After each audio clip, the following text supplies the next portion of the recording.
How's it feel like to be back? Yeah. I have to say, just every bit as strange as it was in the first time. And it's. I think if ever you needed proof of anything, we're in the results business. You have to win some football matches, And I've known that myself in my course of my career. So but it's in one aspect really nice to be back. I mean, other ones I genuinely do feel for a manager who has had little time to get his feet under the table. I suppose put his plans across and things like that. So and it happens. But I'm here now, so I'm going to see if I'll do my best. What was the decision like this time compared to last time? You now know it'll be longer, you know it'll be until the end of the season. You also know what's happened to this team in the last month or so. What was the decision like this time? Well, that's a good point. I felt as if I was like one of those supply teachers before, had come in, and now my time looks as if it's going to be longer. But I will have exactly the same problems. If I don't win the football matches, I will come under pressure as well too. So I'm aware of that, and it seems as if it's a bit longer, and it supposedly it's to the end of the season. But you have to kind of prove yourself. So I need to win some games as well. I remember the last time you said the players probably need picked up a bit, confidence restored. I assume they are even lower now than they were then. Is that fair? How have you found them coming in? Well, I thought. Every new manager steps in and says, the training was great today," and it was fine. It was fine. It was nothing more than fine. And but lads are in decent spirits. We had a bit of a meeting here about 10:30 today, and I know honestly they genuinely feel as if they're in good heart. So naturally disappointed with the recent results and the way things have gone. But I'm just hoping that they're up for the battle ahead, and I'm sure they will be. Martin, you told us the last time when you came back that you had a conversation with Dermot Desmond. He gave you 10-20 minutes to decide. Could you just tell us the process by which you're returning this time round? Yeah, it's a very, very good point. He was to the point. He said, "Would you come in?" Again, I think that if you're going to look at a long-term appointment, I think then really perhaps if I can give him this time to look at to the end of the season, for him to look at someone and that be the man that through thick and thin is going to lead Celtic on in the next couple of years, that's fine. And I think it was just essentially that. I was, regardless of the results here, you're still a bit surprised. You don't know what, and I don't speak to Dermot that often in that sense. But if that's what he wanted to do, and that's what the board wanted to do, then I was happy enough to go with it. Just to be clear, Martin, was there another conversation with Dermot around? Yeah, it didn't last that long, but neither did the first conversation. he put the ultimatum to me pretty quickly.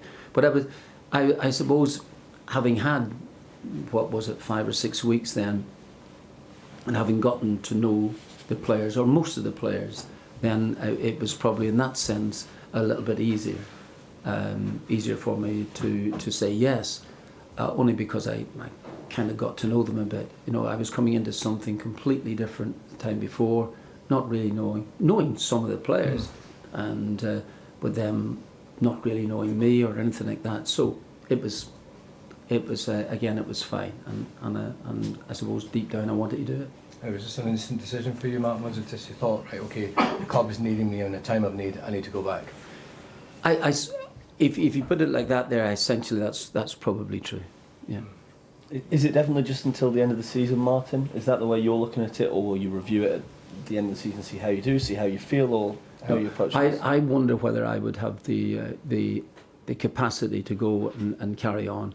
And also, I'm 112 next birthday, so I think time is kind of running out for me.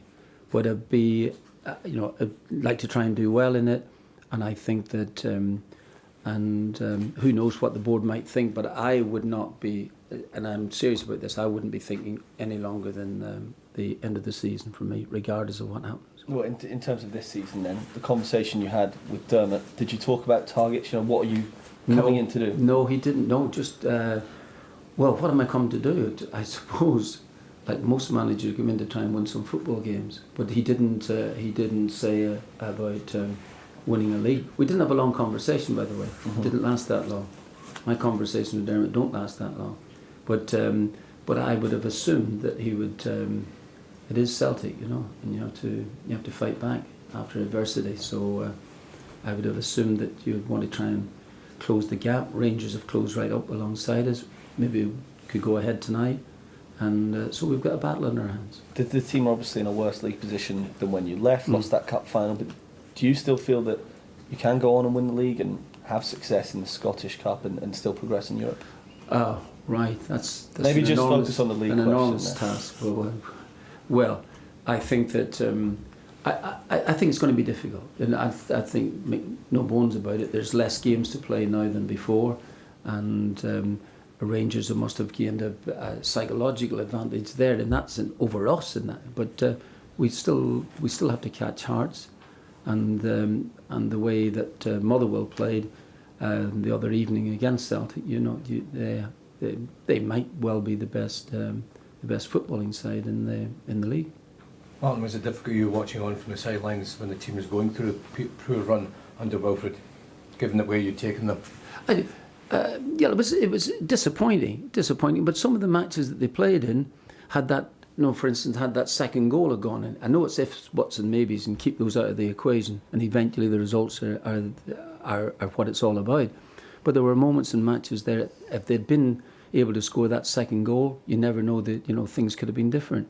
You just need a little bit of luck, and somewhere along the way. And I look back at my time. I know it's a fairly lengthy time ago, but when I was at Leicester, couldn't win a game to save my life, and crowd, very restive indeed. No, that's putting it mildly.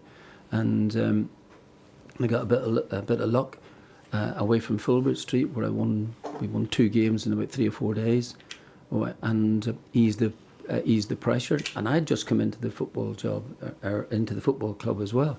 So I understand these things. So got a bit of luck. We finally got promotion. It was great, and things went really brilliantly for me after that there. But it was touch and go. Martin, Paul Tisdale's also left the club. How does the January transfer window work now? What role do you have within that? Is it going to be business as usual? Because I'm sure we spoke before about this team needing players in this window. We definitely need to supplement the squad. Absolutely no question about that. And I think that Sean, for instance, has been working in the background in certain things. I think he would get to know some players. It's up to me as quickly as possible, because eventually, I would like to be sitting here in front of you and saying, listen, all these players are my choice. So, and that's what I really like to do. So I don't have a great deal of time. But before, at a football club, when I was at Celtic before, I would be able to run the rule over players that I knew, players that I maybe didn't know, like Jos Bulgarin, for instance, way back years ago. But you take the chance on somebody who's an international player. So here, I will rely on Sean and Mark and Steve, their opinion on players. But eventually, it'll be down to me as much as anything else. And or if they don't do well, I'll blame Sean.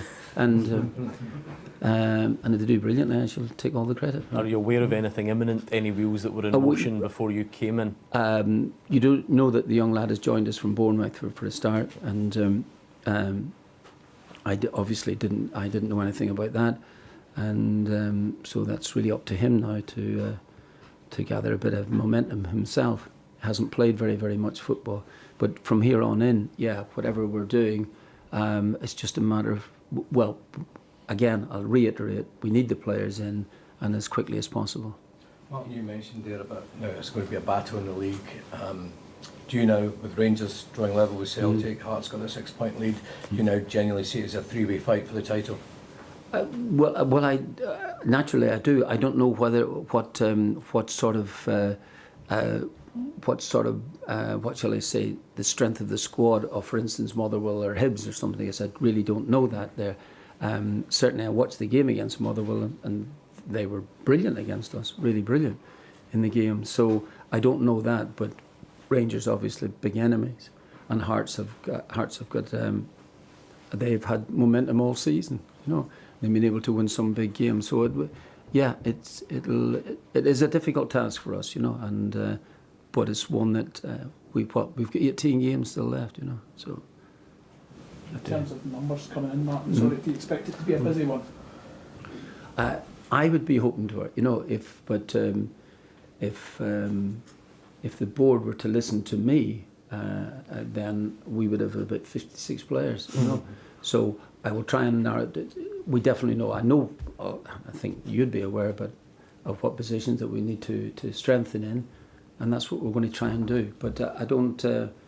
It's a difficult window, and in terms of buying players, things like this here, that'll be difficult. But we do need to supplement the squad. Obviously, Dyson was quite close to leaving in the summer. Do you anticipate him still being here? That's a good point. No, I've held this. I just came in last night. I don't know what has happened since, and I don't know. So there's little point in me saying, "Oh, he's really happy. He wants to stay here," and then tomorrow morning he's gone or something like this. I don't know. I'll have a word or find out what he is thinking, even if it's through his agent or whatever the case may be.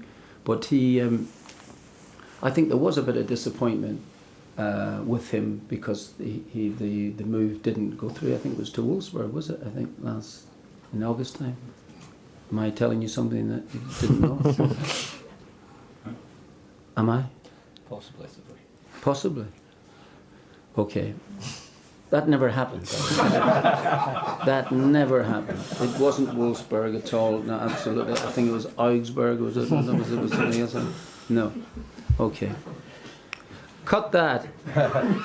No. Okay. I think he was. I think it was a bit of disappointment at the time. But he's got going. He's got going again. If you're asking me, I'd love him to stay. It'd be actually really important for him to stay if that's the case. But I genuinely don't know what has happened.